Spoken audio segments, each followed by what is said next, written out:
এখানে চিকেনের Bihari style chicken recipe share করছি। ইনগ্রেডিয়েন্টস কি, কি আছে সেটা আমি বলে দিচ্ছি। লাস্টে তোমরা কাকির ভয়েস পাবে। ফার্স্টেরটা ভয়েস আসেনি তাই জন্য আমি দিচ্ছি। ফার্স্টে তেল দিল, দেন হচ্ছে তেজপাতা আর হচ্ছে লঙ্কা ফোড়ন দিল। তারপরে ওটা কিছুক্ষণ নাড়ার পর পিঁয়াজ দিয়ে দিল। আর পিঁয়াজটা যাতে একটু ভালোভাবে তাড়াতাড়ি একটু হালকা পিঙ্ক হয়ে যায়, পুরো ডার্ক পিঙ্ক না, ঠিক আছে? সেটাতে একটু নুন দিল তাই জন্য। তারপরে আদা, রসুন, কাঁচা লঙ্কা একসাথে ভালোভাবে পেস্ট করে নিয়ে সেই মসলাটা দিল। আর এখন হলুদ কিচ্ছুই দেবে না, হলুদ, নুন, মসলা। আগে মাংসটা আদা, রসুন আর পেঁয়াজের সাথে ভালোভাবে কষবে ঢাকা দিয়ে। দেন তারপরে ইনগ্রেডিয়েন্টস অ্যাড করবে। কি কি ইনগ্রেডিয়েন্টস অ্যাড করবে সেটা কাকি বলেই দেবে, তোমরা শুনতে পাবে। বাবা যখন ভিডিও রান্না ভালো করে লাগলে যখন প্লিজ একটা দেখাচ্ছে, লাইক, শেয়ার, এবার সব চ্যানেলটাকে গুঁড়ো মশলা সাবস্ক্রাইব যেগুলো করতে ভেজে ভুলো না। রেখেছি আমার চ্যানেলে যারা নতুন ওইগুলো এবার আছো একটু দিয়ে দেবো। আহ গুঁড়ো লঙ্কা,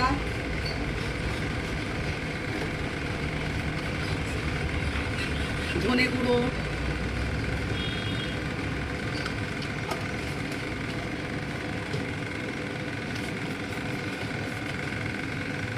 জিরে আর গোলমরিচ ভাজা, একসাথে ভেজে না, হ্যাঁ, জিরে আর গোলমরিচ। আচ্ছা আর গোলমরিচ এমনি আলাদাও আছে। আচ্ছা।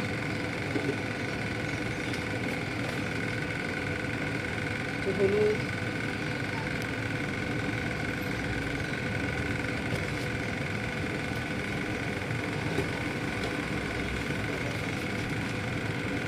কাশ্মীরি গুঁড়ো লঙ্কা,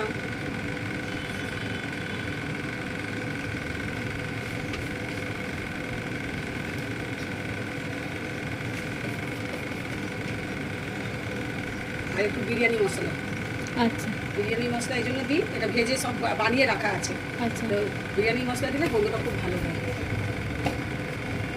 দিয়ে এবার এটা আবার কষবো।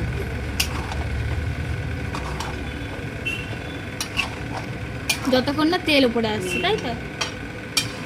এটা আর একটু কষাবো ভালো করে, কিছু হবে না।